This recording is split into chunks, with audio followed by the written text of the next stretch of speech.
올해 마지막 날인 내일 서울 기온이 영하 10도까지 떨어지는 강추위가 찾아오겠습니다. 밤사이 호남과 제주 산간, 울릉도와 독도에 최고 5cm, 충남 서해안엔 1cm 안팎의 눈이 내리겠습니다. 국회는 오늘 본회의를 열어서 고위공직자 범죄수사처, 공수처 설치 법안에 대한 표결에 들어갈 예정입니다. 법안이 통과되기 위한 148석을 두고 더불어민주당과 야4당은 찬성표 단속에, 자유한국당은 반대표 늘리기에 사활을 걸고 있습니다. 여론조사 결과 문재인 대통령의 국정 수행에 대한 긍정평가가 2.1%포인트 오른 49.7%, 부정평가는 1.5%포인트 내려간 46.5%를 기록해 긍정평가가 한 주 만에 부정평가를 앞질렀습니다. 오브라이언 미국 백악관 국가안보보좌관은 북한이 장거리 미사일 시험 발사 등 위협적 조치를 취한다면 적절히 대응할 것이라고 경고했습니다. 동시에 북한과 미국 간 의사소통 창구는 여전히 열려 있다고 강조했습니다. 고강도 부동산 대책 발표 이후 2주가 지나면서 재건축 단지를 중심으로 국고가가 2억 원 이상 떨어진 급매물이 나오고 있습니다. 내년 1월 중순 이후부턴 전세 대출을 받고 9억 원이 넘는 주택을 사거나 2주택 이상을 보유하면 대출금이 회수되는데 당국이 예외 조항도 마련하고 있습니다. 어제 저녁 제주 서귀포시 남원읍의 한 게스트하우스에서 가스 폭발 추정 사고가 나 8명이 다쳤습니다. 오늘 새벽엔 세종시 군부대 보급창고에서 불이 나 자재 등이 연쇄 폭발하면서 치솟는 불길과 연기에 주민들이 불안에 떨었습니다. 굿모닝 YTN 2부 이어갑니다. 오늘 출근길은 기온이 영상권을 보이면서 크게 춥지 않습니다. 오후 한때 중부지방 곳곳에 비가 내리겠고 내일은 영하 10도의 강력한 세미 탄파가 찾아오겠습니다. 자세한 날씨 알아보겠습니다. 권혜인 캐스터. 네, 야외 스튜디오에 나와 있습니다. 자, 출근길은 별로 춥지 않은데 퇴근길부터 추워진다고요? 네, 그렇습니다. 우선 현재 서울 기온은 4.8도로 예년 기온을 3도가량 웃돌며 크게 춥지 않습니다. 하지만 오후에 중부지방 곳곳에 비가 내린 뒤에는 찬 공기가 밀려오면서 날씨가 급격히 추워지겠습니다. 특히 2019년의 마지막 날인 내일은 서울 기온이 영하 10도까지 떨어지는 강력한 세미탄파가 찾아오겠습니다. 오늘은 전국이 구름 많은 가운데 오후 한때 중부와 전북지방 곳곳에는 5mm 안팎의 비가 조금 내리겠습니다. 밤사이에는 곳곳에 또다시 눈이나 비 소식이 있습니다. 호남과 제주 산간, 울릉도와 독도에는 최고 5cm의 눈이 내려 쌓이겠고요. 충남 서해안에도 1cm 안팎의 눈이 예상됩니다. 현재 기온은 서울이 4.8도, 대전 4도, 광주 6.9도, 부산은 7.8도로 어제보다 4에서 6도가량 높습니다. 오늘 낮 기온은 서울이 6도, 대전 10도, 광주 12도로 어제보다 1에서 7도가량 높겠습니다.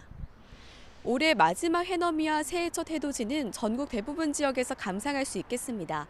해넘이와 해돋이 계획 중이신 분들은 추위에 대비해서 따뜻한 옷차림 하시기 바랍니다. 지금까지 상암동 야외 스튜디오에서 YTN 권혜인입니다. 서해에 강한 바람이 불기 시작하면서 인천 지역 여객선 운항이 차질을 빚고 있습니다. 인천항 운항관리센터는 오늘 아침 백령도와 연평도 등을 오가는 4개 항로에 여객선 운항이 통제됐다고 밝혔습니다. 아침 7시를 기준으로 인천 먼바다에는 초속 3에서 4m의 바람이 불고 있고 파도 높이는 1에서 1.5m로 점차 바람이 강해질 전망입니다. 국회는 오늘 본회의를 열고 신속 처리한 건 패스트트랙으로 지정된 고위공직자 범죄수사처 설치 법안에 대한 표결에 들어갈 예정입니다. 더불어민주당은 어제 소속 의원들에게 문자 메시지를 보내서 저녁 6시 본회의 개의 사실을 알리고 본회의에 30분 앞서서 의원총회를 소집하겠다고 공지했습니다. 오늘 표결에 붙여질 법안은 앞서 민주당 백혜련 의원이 대표 발의한 안을 4+1 협의체에서 수정해서 다시 내놓은 것으로 검사와 판사에 대한 기소권을 공수처에 부여하는 내용이 핵심입니다. 이 법안 표결을 앞두고 여야는 공수처법 설명에 열을 올렸습니다. 시대적 사명이다, 좌파 집권 악법이다. 이렇게 같은 법을 두고 정반대 해석이 나오고 있는 와중에 새로운 수정안도 발의됐습니다. 공수처법 쟁점을 나연수 기자가 정리했습니다. 공수처 설치로 정치적 손해를 보는 쪽은 야당이 아닌 정부와 여당입니다. 문재인 정권의 말을 듣지 않는 검찰을 말 잘 듣는 충견으로 만드는 목줄이 될 것입니다. 권력을 통제하는 기구가 될지, 권력의 또 다른 도구가 될지 공수처를 보는 시각은 엇갈립니다. 휴일 오전 전문가 설명회까지 연 자유한국당은 공수처가 대통령의 퇴임 후 안전장치로 전락할 것이란 경고를 내놨습니다. 대통령이 재직 중에 저지른 범죄에 대해서 공수처만 이제 수사를 할 수 있다, 기소를 할 수 있다라고 만들어 놓고 그 공수처는 대통령 쪽 사람으로 처장을 임명을 해놓으면은 더불어민주당에서는 야당이 절대적인 비토권을 가지고 있다는 사실을 알아달라며 눈물로 호소한다는 표현까지 썼습니다. 7명으로 구성되어 있는 후보추천위원회에 2명의 후보 추천위원이 야당 추천위원입니다. 그리고 7명 중에 6명이 찬성해야만 후보라도 될 수 있기 때문에 한국당은 또 공수처법 24조, 수사기관이 고위공직자 범죄를 인지하면 공수처에 통보하도록 한 조항을 독소조항으로 꼽고 있습니다.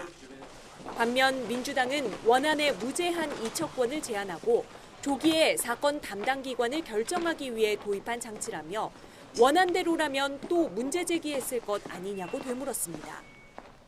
공수처 검사의 자격 요건이 10년 이상에서 5년 이상 경력으로 완화된 것을 두고도 한국당은 민변 출신 변호사로 채우려는 조치라고 의심하는 반면 민주당은 그 어떤 특검이나 기구보다 더 엄정한 자격 요건이라고 반박합니다. 바른미래당 비당권파는 공수처에는 수사권을, 검찰에는 기소권을 부여해 검찰도 공수처를 견제하도록 하고 기소심의위원회를 설치하는 내용의 별도 수정안을 냈습니다. 기소심의위원회는 검찰의 기소권에 대해서 국민들이 최종적으로 기소권을 행사하는 방식으로 견제를 하는 방식으로 구성을 해서 패스트트랙의 무제한 토론, 쪼개기 국회까지 국회법상 할 수 있는 모든 수단을 동원하며 공수처법 표결 직전에 이른 여야는 이제 마지막 수단인 국민 여론전에 총력을 쏟고 있습니다. YTN 나윤수입니다. 네, 방금 들어온 소식입니다. 지난달 생산과 소비, 설비 투자가 한 달 만에 모두 플러스로 돌아섰습니다. 통계청이 조금 전 발표한 11월 산업활동 동향을 보면 전 산업 생산은 광공업과 건설업은 감소했지만 서비스업 생산이 늘어 전월 대비 0.4% 증가했습니다. 소비를 나타내는 소매 판매는 의복과 화장품 등의 판매가 늘어서 전월에 비해서 3.0% 증가해 석 달 만에 플러스로 돌아섰습니다. 설비 투자는 운송 장비 투자가 늘어서 전월에 비해서 1.1% 증가했습니다. 이에 따라 실물 경제 3대 축인 생산과 소비 투자가 한 달 만에 모두 플러스를 기록했습니다. 추미애 법무부 장관 후보자에 대한 인사청문회가 오늘 열립니다. 국회 법제사법위원회는 오늘 오전 10시부터 국회 법사위 회의실에서 추 후보자에 대한 인사청문회를 실시할 예정이라고 밝혔습니다.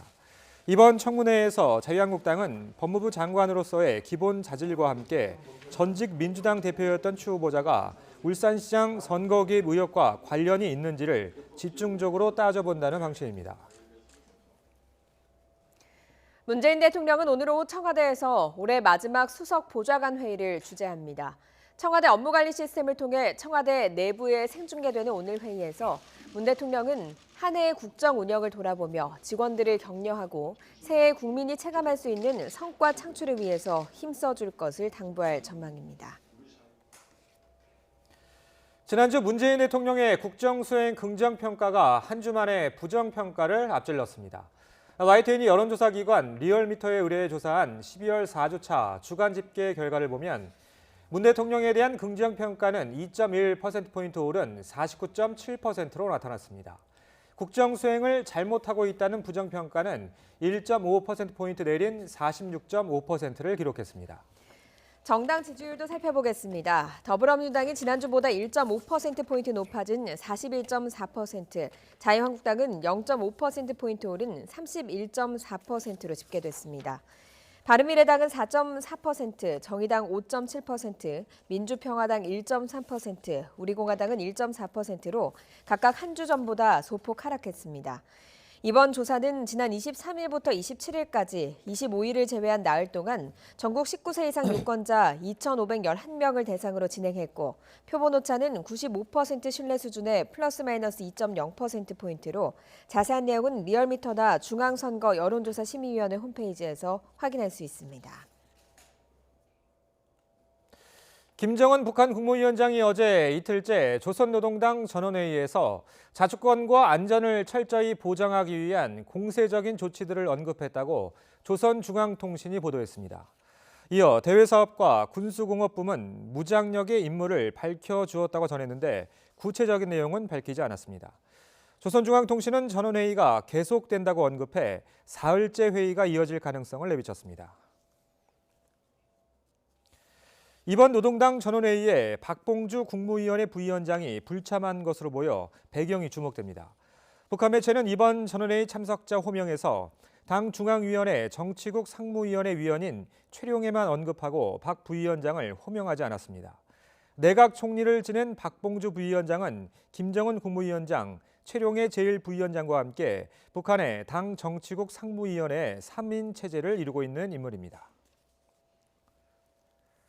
이런 가운데 오브라이언 미 백악관 국가안보보좌관은 북한이 장거리 미사일 시험 발사 등 도발을 감행하면 군사와 경제 강국으로 적절하게 대응할 것이라고 경고했습니다. 그러면서도 북미 간의 의사소통 창구가 여전히 열려 있다고 덧붙였습니다. 이교준 기자의 보도입니다.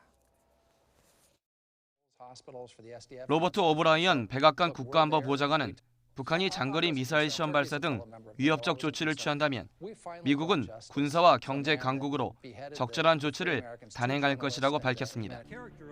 오브라이언 보좌관은 미 ABC 방송과 인터뷰에서 북한의 도발 움직임들과 관련해 우리는 항상 북한의 행동을 면밀히 감시하고 있다면서 이같이 말했습니다. 특히 북한이 장거리 미사일 시험 발사나 핵실험을 할 경우 치를 대가와 관련해 미국은 그런 시험에 대응할 수 있는 많은 도구를 가지고 있다고 경고했습니다.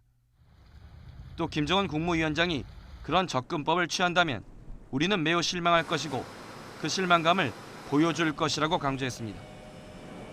북한이 예고했던 성탄절 선물이 없는 상황에서 미국의 안보사령탑이 이처럼 강한 경고성 발언을 쏟아낸 것은 이례적입니다.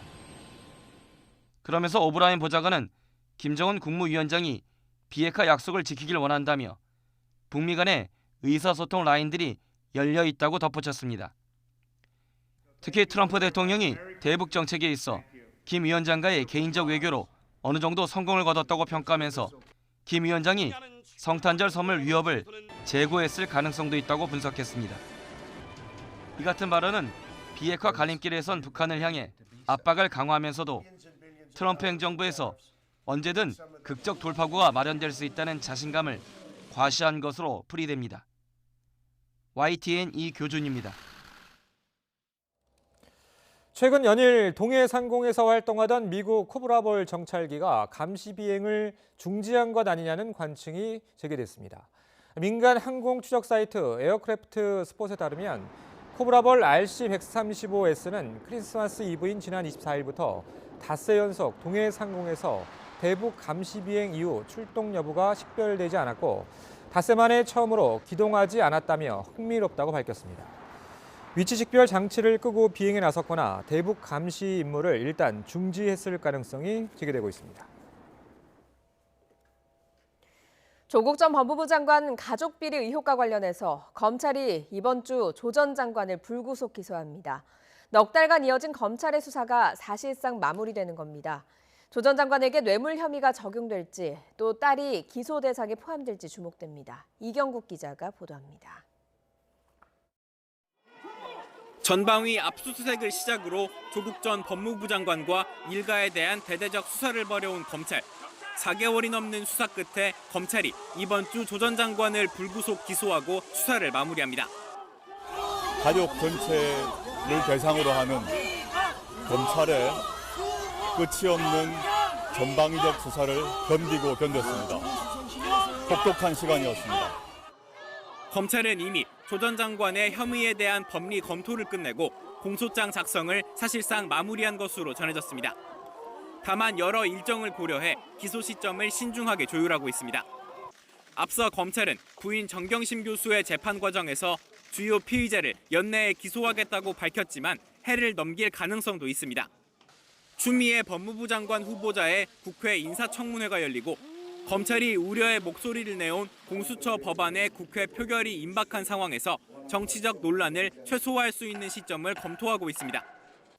조 전 장관과 함께 정 교수의 공범으로 지목된 딸 조미 씨와 처남도 재판에 넘겨질 가능성이 큽니다.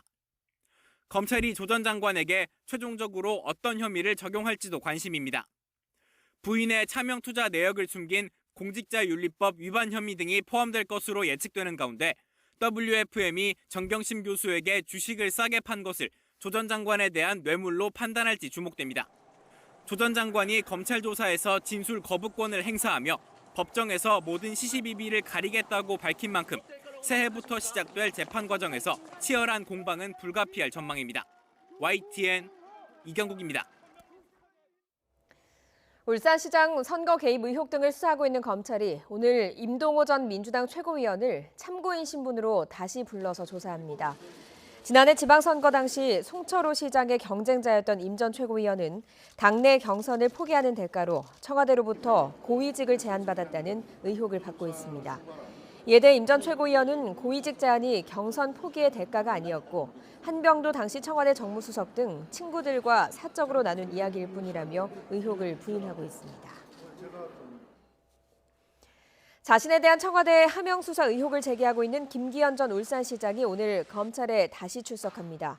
검찰은 앞서 지난 15일과 16일 김 전 시장을 상대로 지난해 6.13 지방선거 전 청와대가 당시 송철호 캠프에 공약으로 쓸 비공개 정보를 줬다는 의혹 등을 조사한 것으로 알려졌습니다. 이른바 사법농단 재판은 어디까지 와 있을까요? 양승태 사법부 당시 전 현직 법관들의 법적 공방은 올 한 해 내내 이어졌지만 여전히 지지부진합니다. 특히 양승태 전 대법원장과 임종원 전 법원 행정처 차장 사건은 해가 2번은 바뀌어야 1심이 마무리될 것으로 보입니다. 강희경 기자입니다. 지난 5월 헌정사상 처음으로 전직 사법부 수장이 피고인석에 섰습니다. 사법행정권 남용 의혹으로 기소된 건 올해 초였지만 공판 준비 절차를 거듭하다가 3개월여 만에 첫 정식 재판이 열렸습니다.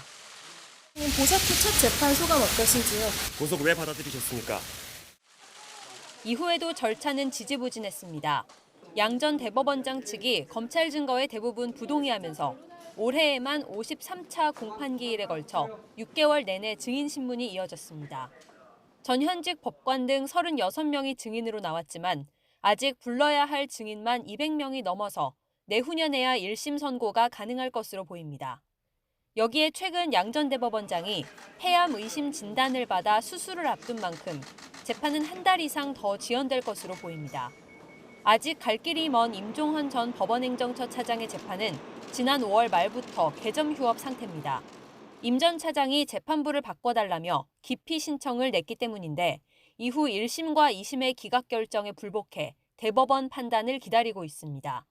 옛 통진당 사건 개입 혐의 등으로 기소된 이민걸 전 법원행정처 기획조정실장 등 다른 법관들의 재판들도 내년 1, 2월까지 줄줄이 증인 신문이 예정돼 있습니다. 유해용 전 대법원 수석재판연구관과 임성근 전 서울중앙지법 형사수석 부장판사는 선고만을 앞두고 있습니다. 지난 결심 공판에서 검찰은 징역 1년 6개월과 징역 2년을 각각 구형했습니다. 사법행정권 남용 재판 7건 중 2건이 새해 초 선고를 앞둔 가운데 재판에 개입해 법관 독립을 침해했다는 직권 남용 혐의에 대해 사법부의 첫 판단이 나올 예정이어서 관심이 더욱 집중됩니다. YTN 강희경입니다.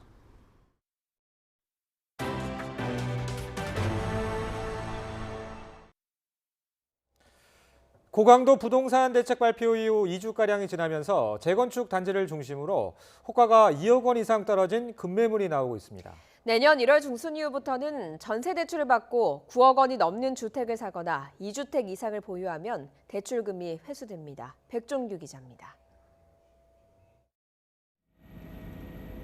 정부가 지난 16일 내놓은 주택시장 안정화 방안에는 전세대출 갭투자 방지 대책도 포함됐습니다. 지금까지는 전세 대출을 받은 사람이 9억 원이 넘는 주택을 사거나 보유할 때는 주택금융공사나 주택도시보증공사에 전세대출 공적 보증이 제한돼 있었습니다. 하지만 앞으로는 서울보증보험을 통한 민간보증도 제한을 받게 됩니다. 앞으로는 서울보증보험도 시가 9억 원 초과 주택을 구입하거나 보유하는 차주에 대한 전세 보증도 제한할 수 있도록 저희가 협조 요청을 할 것입니다. 전세 대출을 받은 뒤 신규 주택을 사는 행위, 즉 갭 투자를 완전히 차단하겠다는 겁니다. 또 전세 대출을 받은 사람이 시세 9억 원이 넘는 고가 주택을 사들이거나 2주택 이상을 보유한 사실이 적발되면 앞으로는 대출금을 바로 회수할 예정입니다.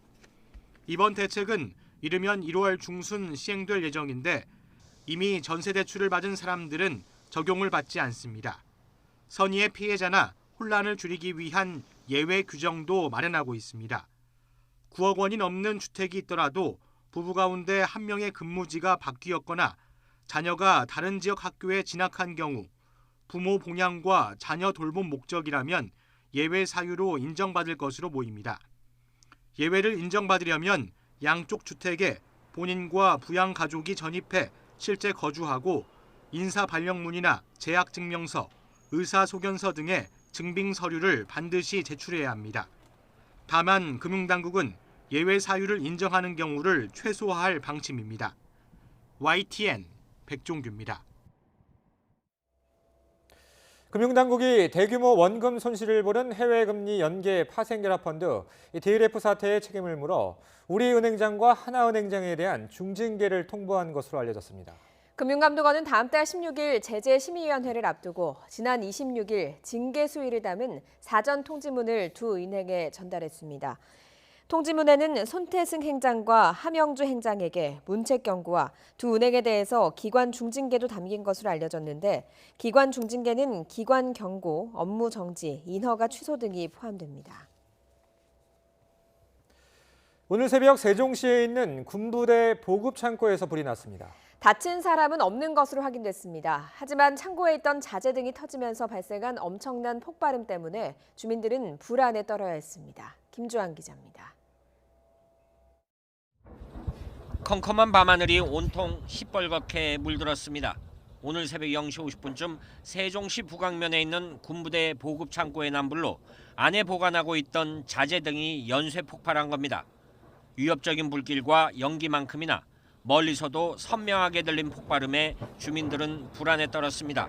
밖에서 처음에 이렇게 좀 빵빵 뭐 이렇게 폭죽 터지는 소리처럼 이렇게 나가지고 가만히 있었는데 나가보니까 불빛이 너무 빨갛게 연기도 엄청 많이 나더라고요. 소방은 신고 직후 관할 인력과 장비를 모두 출동하는 대응 1단계를 발령했지만 잇따른 폭발로 진화에 어려움을 겪었습니다. 다만 따로 떨어진 단독 창고라 불길이 다른 건물로 번지지는 않은 것으로 전해졌습니다. 소방 관계자는 현재까지 다친 사람은 없지만 혹시 모를 추가 피해 여부를 확인하고 있다고 밝혔습니다. 건물 한쪽이 완전히 부서져 나갔습니다. 어제 저녁 6시 10분쯤 제주 서귀포시 남원읍에 있는 게스트하우스에서 가스폭발 추정 사고가 나 8명이 다쳤습니다. 소방은 건물 내부로 LP가스가 유입돼 사고가 난 것으로 보고 정확한 경위를 파악하고 있습니다. YTN 김주환입니다. 오늘 새벽 0시 32분 경남 밀양시 동북동쪽 15km 지역에서 규모 3.5의 지진이 발생했습니다. 지역 소방본부에는 지진 여부 등을 묻는 전화가 이어졌지만 지금까지 피해는 없는 것으로 전해졌습니다. 첫 지진이 일어난 뒤 1시간쯤 뒤인 새벽 1시 44분 같은 지역에서 진도 2.1의 여진도 발생했습니다. 연쇄살인 사건 피의자 이춘재가 모방범죄로 알려진 8차 사건을 자백하는데 경찰 프로파일러의 설득이 주요했던 것으로 확인됐습니다. 8차 사건 범인으로 지목돼 20년 동안 옥살이를 한 윤모 씨의 재심 청구를 돕는 박준영 변호사가 밝힌 내용입니다. 자백 당시 이춘재가 자신의 범행을 종이에 써서 전달하면서 특히 8차 사건도 자신이 한 걸로 밝혀지면 경찰이 곤란해지는 것이 아니냐고 한 것으로 전해집니다. 그러자 공은경 프로파일러가 그런 것은 상관없다며 진실을 이야기하는 것이 중요하다고 말한 사실을 전했습니다. 5살짜리 딸을 여행용 가방에 가둬 숨지게 했던 40대 어머니가 결국 구속됐습니다.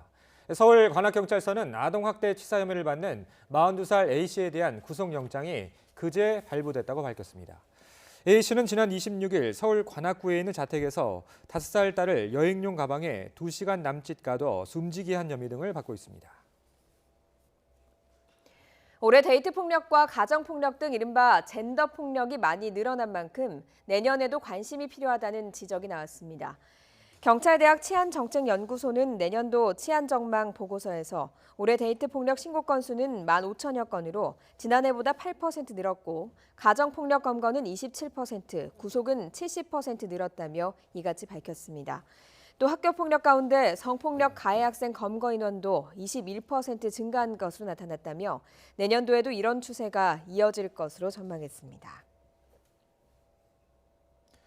주로 난개발로 숲이 손실되는 남한과 달리 북한은 계단밭 등 농지 조성으로 인한 산림 훼손이 심각한 것으로 알려졌습니다. YTN이 인공위성 데이터를 활용해서 백두산 부근에서 금강산 지역에 이르는 북한의 산림 훼손 실태를 살펴봤습니다. 데이터 저널리즘팀 함영건 기자의 보도입니다. 임진강 너머로 바라본 북한 산림의 모습입니다. 잡초가 듬성듬성 자라 민둥산에 가깝습니다.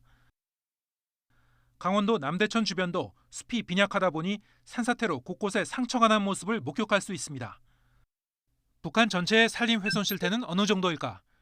YTN 데이터 저널리즘 팀이 지난 18년 동안 북한의 산림 손실을 추적했습니다. 미국 메릴랜드 대학 연구팀이 미 항공우주국 인공위성 관측 자료를 기반으로 추출한 데이터를 활용했습니다. 숲이 사라진 붉은색 영역이 연도가 지날수록 누적되어 나타납니다. 2000년대 들어 내륙뿐 아니라 북부 접경지대인 자강도와 양강도의 산림 손실이 두드러지다가 김정은 국무위원장 집권 이후부터는 함경 남북도에서 숲이 가장 많이 사라진 것으로 나타났습니다. 2005년에서 2012년 사이에 산림 훼손이 특히 컸다가 2014년에서 2016년까지도 꾸준한 손실이 이어졌습니다. 북한의 혁명성지로 불리는 백두산이 위치한 삼지연군도 예외는 아닙니다. 최근 들어 삼지연 공항 부근의 산림 손실이 가장 컸고 백두산 남동쪽의 정일봉 인근 그리고 리명수역 부근도 숲이 줄어든 것으로 보입니다. 금강산이 위치한 고성, 금강, 통천군 등 3개의 행정구역은 어땠는지도 조사했습니다. 고성군 부근의 산림 손실이 가장 두드러졌고 금강군, 주어봉 인근 등의 숲도 훼손된 것으로 추정됩니다. 유럽 우주국이 위성으로 관측한 데이터로도 지난 24년간의 숲 면적 추이를 따져봤습니다. 백두산 삼지연은 숲의 면적이 완만하게 줄어드는 반면 농지는 조금씩 늘어난 추세입니다. 특히 1990년대 후반부에 숲이 줄어든 게 관측되는데 극심한 식량난으로 아사자가 속출했던 고난의 행군 기간이었습니다. 금강산 부근 지역도 숲은 감소하고 농지는 증가하는 추세. 금강산 관광사업이 시작된 1998년 이후 부근 지역의 산림도 줄어든 것으로 보입니다. 도시 주변이나 농촌 주변 같은 경우는 농경지 확보를 위해서 최대한 계단논이나 계단밭 같은 거를 최대한 많이 확보를 해놨어요. 북한의 경제 수준에서는 그렇게 안 갈 수가 없는 부분들이기 때문에 산지를 깎아 만든 계단논과 계단밭은 많은 비가 내리면 일거에 쓸려 내려가 자연재해 위험이 큰 만큼 나무 심기 사업이 절실합니다. 북한 산림의 안정화는 미래 통일 한국에서는 모두 함께 안고 가야 할 책임인 만큼 지금부터라도 남북 산림 협력 사업이 필요하다는 지적입니다. YTN 함영건입니다. 새해 첫날 해돋이 어디에서 볼 계획이신가요? 강릉 정동진 등 일출 명소가 많은 동해안에서는 새해 해맞이 행사가 다채롭게 펼쳐집니다. 송세혁 기자가 소개합니다. 서울 광화문에서 정동 쪽에 있다 해서 이름 붙여진 강릉 정동진. 해맞이 명소답게 벌써 관광객들의 발길이 이어집니다. 2019년 끝자락, 저마다 한 해를 보내는 아쉬움과 새해를 맞는 설렘이 교차합니다. 네, 저는 돈을 많이 벌어서 세계 일주를 하고 싶어요. 저는 제가 알고 있는 모든 사람들이 건강했으면 좋겠어요. 동해안에서는 오전 7시 30분에서 40분쯤 새해 첫 해를 볼 수 있을 전망입니다. 일출 명소마다 해맞이 행사도 풍성하게 마련됩니다. 강릉 정동진에서는 새해를 알리는 모래시계 회전식이 열리고 경포에서는 불꽃놀이가 펼쳐집니다. 교통이 원활하게 소통되도록 저희들이 최선을 다하고 있고요. 또한 날씨가 많이 추운 관계로 백사장 곳곳에 난로와 또 저희들이 핫팩을 준비해 놓고 있습니다. 비무장지대와 북녘 땅이 보이는 동해안 최북단 고성 통일전망대에서는 평화를 기원하는 범종 타종식이 열립니다. 양양 낙산과 동해 망상에서는 소망을 비는 제례와 길놀이가 각각 준비돼 색다른 추억을 선사합니다. 각 시군은 되풀이되는 바가지 요금 시비를 줄이기 위해 숙박업소에 대한 점검도 강화하기로 했습니다. 또 해맞이 명소마다 교통 혼잡이 우려되는 만큼 되도록 대중교통을 이용해달라고 당부했습니다. YTN 송세혁입니다. 2019년 한 해를 보내는 내일 밤 재야해종 타종 행사가 열리는 서울 보신각 주변 도로가 일부 통제됩니다. 서울지방경찰청은 내일 밤 11시부터 내년 1월 1일 새벽 1시 반까지 재야해종 타종 행사가 열리는 보신각 주변 종로와 우정국로 등 일부 구간 교통을 통제할 예정이라고 밝혔습니다. 통제 구간은 세종대로 사거리부터 종로 2가 사거리, 청계광장에서 청계 2가 사거리 등 5개 구간이며 시민 불편을 최소화하기 위해서 경찰 250여 명이 현장에 투입됩니다. 미국 프로야구 메이저리그에서 맹활약한 류현진 선수가 EBS 인기 캐릭터 펭수와 함께 보신각에서 재야해종을 올립니다. 서울시는 류현진 선수가 귀국함에 따라서 펭수 등 앞서 선정한 시민대표 11명과 함께 타종 행사에 참여한다고 밝혔습니다. 올 시즌을 마친 뒤 자유계약 선수 자격을 얻은 류현진은 최근 토론토 블루제이스와 4년간 $8천만 달러에 계약했습니다. 미국 프로야구 토론토에서 새 출발을 하게 된 류현진 선수는 오늘 오후에 귀국합니다. 류현진의 국내 매니지먼트를 담당하는 에이스팩 코퍼레이션은 류현진이 오늘 오후 인천국제공항을 통해서 귀국할 예정이라며 류현진은 토론토에서의 첫 시즌 준비를 위해서 개인 일정을 소화할 것이라고 앞서 밝혔습니다. 류현진은 토론토와 계약한 뒤 가진 기자회견에서 토론토는 처음부터 마지막까지 나를 첫 번째로 생각해줬다며 계약 배경을 밝혔습니다. 한국 영화 탄생 100주년인 올해 우리 영화계는 봉준호 감독의 기생충이 해외 영화상을 휩쓰며 새 역사를 썼습니다. 천만 영화도 5편이나 나왔고요. 영화 관객 수도 늘었지만 우리 영화계에는 씁쓸함도 안겨준 기록이었습니다. 김혜은 기자입니다.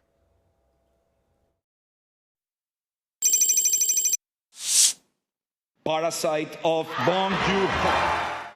칸 영화제에서 황금종려상을 거머쥔 봉준호 감독. 이 트로피를 이렇게 손에 만지게 될 날이 올 줄은 상상도 못했습니다. 한국 영화사에 큰 획을 그은 그의 도전은 오는 2월 미국 아카데미상까지 겨냥하면서 계속되고 있습니다.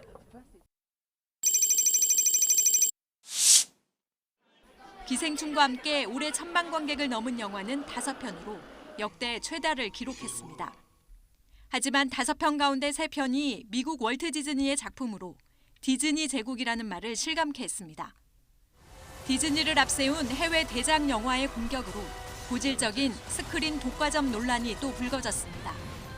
하지만 비수기에 관객들을 극장으로 모을 수 있는 디즈니의 힘도 무시할 수 없어 우리 영화계에 큰 과제를 안겼습니다. 그 디즈니는 디즈니의 길이 있고 한국은 그 기생충처럼 어떤 그 우리만의 어떤 색깔과 우리만의 현실에 기댄 현실을 근거로 하는 그런 재미있는 영화를 만들 수 있다는 이 전략이 있거든요. 올해는 82년생 김지영과 벌새 등 여성 감독들의 활약이 두드러졌습니다. 첨예한 젠더 이슈를 정면으로 다루는가 하면 다양한 여성 캐릭터들을 통해 상업성과 작품성 면에서 큰 성과를 거뒀습니다. 하지만 이런 일부 약진에도 불구하고 500만 명이 넘는 이른바 중방 영화는 사실상 실종된 해였습니다. 갈수록 거세지는 온라인 동영상 서비스와 할리우드 대작의 공세 속에서 우리만의 이야기의 힘이 무엇인지 고심은 더 깊어졌습니다. YTN 김혜은입니다. 오바마 전 미국 대통령이 트위터에 2019년에 좋았던 영화 18편을 꼽으면서 다큐멘터리 아메리칸 팩토리, 아이리시맨 등과 함께 봉준호 감독의 기생충을 넣었습니다. 전날엔 2019년 감명 깊게 읽은 책 30여 평 목록에 한국계 작가인 민진리의 소설 파친코와 무라카미 하루키의 여자 없는 남자들 등을 언급했습니다. 수업과 교육과정 등 학교 운영을 자율에 맡기는 것을 혁신교육이라고 하는데요. 이 혁신교육을 현실에 맞게 혁신하는 게 내년 서울교육정책의 화두가 될 것으로 보입니다. 권호진 기자가 보도합니다. 입시 위주 교육에서 벗어나 자기주도 학습 능력 제고를 위한 혁신 교육이 내년이면 서울에서 시작된 지 10년이 됩니다. 서울형 혁신학교는 220여 곳으로 늘었지만 초등학교가 대부분이고 고등학교는 14곳 정도입니다. 토론과 체험 위주 수업으로 학력 저하를 우려하는 학부모들의 반대로 혁신학교 전환이 잇따라 불발되기도 했습니다.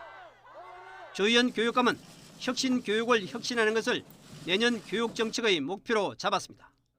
지금까지의 성과 한계를 평가하고 앞으로 또 주요한 사업들을 그다음에 정책들을 어떻게 마무리해 나갈 것인가에 대한 계획이라고 볼 수 있습니다. 핵심적인 것은 혁신교육의 혁신을 어떻게 이룰 것인가에 있는 것. 수업을 현실에 맞게 개선하면서 내년에 시행될 기초학력 평가를 철저히 해 학부모들의 학력 저하 우려를 해소하는 데 주력할 것으로 보입니다. 학원 일요 휴무제 도입, 인원고 사태와 모의선거 수업 등에 따른 논란도 해결해야 할 과제입니다. 서울교육청은 공론화를 마친 학원 일요 휴무제는 내년 2월 연구 결과가 나온 이후 결정할 계획입니다.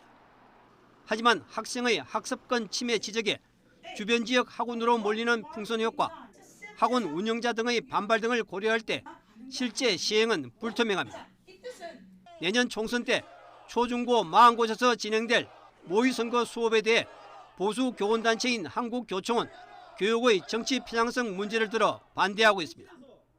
인원고 사태를 계기로 교육청이 정교조 등 진보 교원단체를 중심으로 착수한 사회 현황교육 원칙 마련에도 교총은 못마땅한 입장입니다.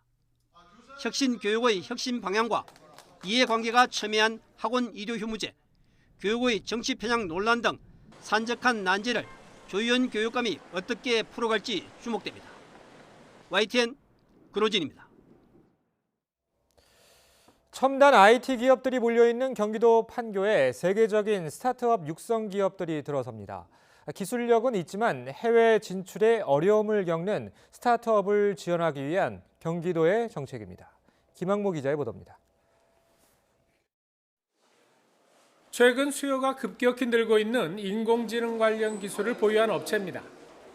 올해 초 심혈을 기울여 다양한 모양의 차량 번호판을 자동으로 인식하는 시스템 개발에 성공했습니다.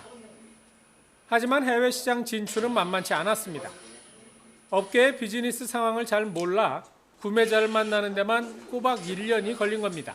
그러니까 현지에 있는 네트워크가 저희가 형성이 안 돼 있기 때문에요. 그 부분에 대해서 저희가 처음부터 이제 개척해 나가는 부분이 굉장히 어렵거든요. 국내 스타트업의 해외 시장 진출을 도와줄 세계적인 스타트업 육성 기업들이 내년 초 판교 테크노밸리에 들어옵니다. 세계 최고의 스타트업 육성 기업으로 꼽히는 미국 테크스타스를 비롯해 이스라엘과 일본, 중국 기업들입니다. Our vision is to create a thriving ecosystem of startups in Pangyo so that we can create talent, find new jobs, new ways of generating income, and providing an opportunity for those startups to be successful not only here but overseas as well. 해외 스타트업 육성 기업을 유치한 경기도도 이에 맞춰 스타트업 지원에 적극적으로 나섭니다. 우선 내년에 판교의 유망 스타트업 20곳을 선발해 총 10억 원의 해외 진출 자금을 지원합니다. 우리 판교에서 스타트업들과 우리 엑셀러레이터들이 새로운 꿈과 비전을 실현하는 그런 성공의 길이 열리기를 기대합니다. 세계적인 스타트업 육성 기업과 지자체의 지원으로 국내 스타트업이 한 단계 더 도약할 수 있을 것으로 기대됩니다. YTN 김학무입니다. 특허청은 올해 국내 기업 53곳이 중국 내 상표 브로커를 상대로 진행한 무효 심판과 이의 신청에서 모두 승소했다고 밝혔습니다. 무효 심판과 이의 신청은 피해 기업들이 협의체를 구성해 공동 대응하는 방식으로 진행됐습니다.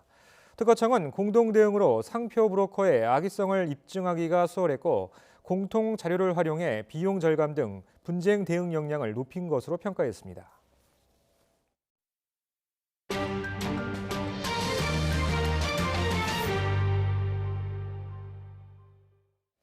지난 10년간 세계의 대중문화는 한류를 비롯한 동아시다에 시달렸다는 진단이 나왔습니다.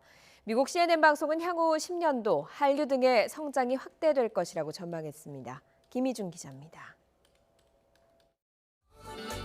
2019년 BTS와 블랙핑크의 뮤직비디오가 유튜브 조회 신기록을 세우고 칸 영화제 황금 종려상을 받은 영화 기생충의 감독 봉준호는 미국 지미 펄런 토크쇼에 출연해 한국어로 말했다. CNN 방송이 지난 10년간 한류로 대표되는 동아시아 대중문화의 급성장을 조명한 기사 머리글에서 이렇게 밝혔습니다. 2009년 레이디 가가와 아바타 등 미국 음악과 영화로 대변되던 세계 문화의 중심이 한국과 일본 등 아시아로 옮겨갔다는 겁니다. 그 예로 싸이의 강남스타일의 선풍적 인기도 언급했습니다. 세계적 패션 잡지 보그와 엘르가 엠마 스톤 같은 톱스타 여배우들도 인정한 K-뷰티 상품을 다룬다고도 전했습니다. 이 같은 한류의 영향력 확대 배경으로 소셜미디어 플랫폼으로 인한 대중문화 소비 방식의 변화와 다양성에 대한 요구 등을 꼽았습니다. 한류의 확산으로 한국어 수강자와 한국 방문객 증가, 아시아 남성에 대한 긍정적 이미지 변화를 그 파급 효과로 거론했습니다. CNN은 글로벌 컨설팅 업체 맥킨지 보고서를 인용해 아시아가 문화적으로 더욱 중요한 세력이 돼가고 있다고 진단하면서 한국과 일본의 대중문화가 향후 10년에도 그 영향력을 확대할 것이라고 전망했습니다. 다만 경제정치적 힘을 키워온 중국은 같은 아시아권이지만 서구 대중문화에 이렇다 할 영향력을 미치지 못하고 있다고 지적했습니다. YTN 김희준입니다. 미국 텍사스주 포트워스 북서부 화이트 세틀먼트 한 교회에서 한 남성이 예배 도중에 걸어 나와서 총격을 가했습니다. 이 총격으로 한 명이 숨지고 한 명이 중상을 입었습니다. 용의자는 현장에서 교회 관계자들에게 사살됐습니다. 미국 뉴욕주에서 유대인을 겨냥한 것으로 보이는 흉기 난동이 발생해 5명이 다쳤습니다. 외신들은 현지 시각 28일 오후 10시쯤 뉴욕 롱랜드 카운티에서 유대교 축제인 한우카 행사가 열리던 유대교 성직자 라삐의 자택에 복면 괴한이 침입해서 5명을 흉기로 찌른 뒤 달아났다고 전했습니다. 이들 피해자 5명은 병원 치료를 받고 있으며 이 가운데 6차례 흉기에 찔린 피해자를 포함해 2명은 중태로 전해졌습니다. 이에 대해 이스라엘 지도부가 강력하게 규탄했습니다. 베냐민 네타냐후 이스라엘 총리는 현지 시간 29일 주례 내각회의에서 이스라엘은 최근 뉴욕주에서 발생한 반유대주의와 잔인한 공격을 강력히 규탄한다고 말했다고 이스라엘 언론이 보도했습니다. 레우벤 리브린 이스라엘 대통령도 이날 트위터에서 뉴욕의 끔찍한 테러에 엄청난 충격을 받았다며 다시 살아나는 반유대주의는 유대인만의 문제가 아니고 이스라엘만의 문제도 아니라고 밝혔습니다. 우크라이나 정부군과 러시아의 지원을 받는 우크라이나 동부 지역 분리주의 반군이 대규모로 포로들을 맞교환했습니다. 이번 조치는 2017년 말 이후 최대 규모의 포로 교환으로 무력 분쟁 해결을 위한 긍정적인 신호로 받아들여지고 있습니다. 박상남 기자입니다. 양측 간의 포로 교환은 반군이 통제 중인 우크라이나 동부 도네츠크주의 한 검문소에서 진행됐습니다. 우크라이나 정부군은 124명을 반군 측에 넘겨줬고 반군은 우크라이나인 76명을 석방했습니다.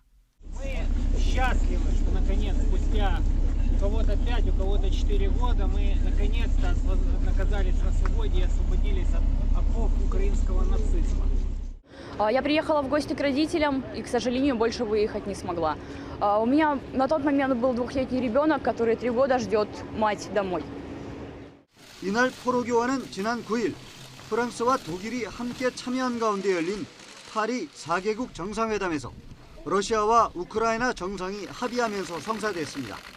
당시 정상회담에서는 올해 말까지 우크라이나 정부군과 반군의 전면적 휴전 이행과 포로 교환에 합의한 바 있습니다. 지난 2017년에 이어 이번에 또다시 포로 교환이 이루어짐에 따라 우크라이나 동부 지역 무력 분쟁 해결 전망이 한층 밝아진 것으로 보입니다.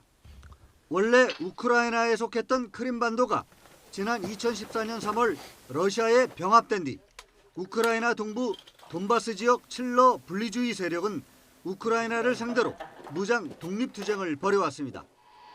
양측 간의 충돌로 지금까지 14,000명 이상이 숨지고 100만 명의 난민이 발생한 것으로 추정되고 있습니다. YTN 박상남입니다. 타이완 총통선거를 10여일 앞두고 중국이 친중 성향의 후보에게 유리한 정책을 추가로 발표했습니다. 중국 공산당 기관지 인민일보 해외망은 타이완 기업의 중국에 대한 투자 절차를 간소화하는 내용의 새로운 타이완 동포투자보호법이 내년 1월 1일부터 시행된다고 전했습니다. 이어 이번에 개정된 법률이 타이완 동포의 대륙 투자 환경을 개선해 줌으로써 중국과 타이완의 경제무역 교류 협력을 확대하는 의미가 있다는 중국 상무부의 분석도 소개했습니다. 네, 오늘은 퇴근길에 대비해서 옷차림 따뜻하게 하셔야겠습니다. 오후부터 찬바람이 강해지겠는데요. 오늘 서울 아침 기온은 4도로 큰 추위가 없지만 내일은 영하 10도, 체감온도는 영하 19도까지 곤두박질하면서 세미 탄파가 찾아오겠고요. 추위는 모레 낮부터 차츰 풀리겠습니다. 오늘 오후 한때 중부와 전북 지방에는 비 소식이 있습니다. 양은 5mm 미만으로 많지 않겠습니다. 찬 공기가 남하하는 밤 사이에는 해기차로 눈구름이 만들어지겠습니다. 호남과 제주 산간에는 최고 5cm, 충남 서해안에도 1cm 안팎의 눈이 내려 쌓이겠습니다. 오늘 전국에 구름 많겠고 해안과 해상은 바람이 강하게 불겠습니다. 낮 기온은 어제보다 1도에서 7도가량이 높겠습니다. 서울 6도, 대전과 전주 10도, 대구와 창원 12도가 예상됩니다. 올해 해넘이와 새해 해돋이는 전국 대부분 지방에서 깨끗하게 감상할 수 있겠습니다. 마지막 해는 강릉이 5시 15분, 서울은 5시 23분에 저물겠고요. 경자년 첫 해는 독도에서 7시 25분, 26분 가장 먼저 떠올라서 서울은 7시 47분, 대전은 7시 42분에 감상할 수 있겠습니다. 날씨 정보였습니다. 월요일 굿모닝 YTN 여기서 마치겠습니다. 내일 아침도 부지런히 준비하겠습니다. 고맙습니다.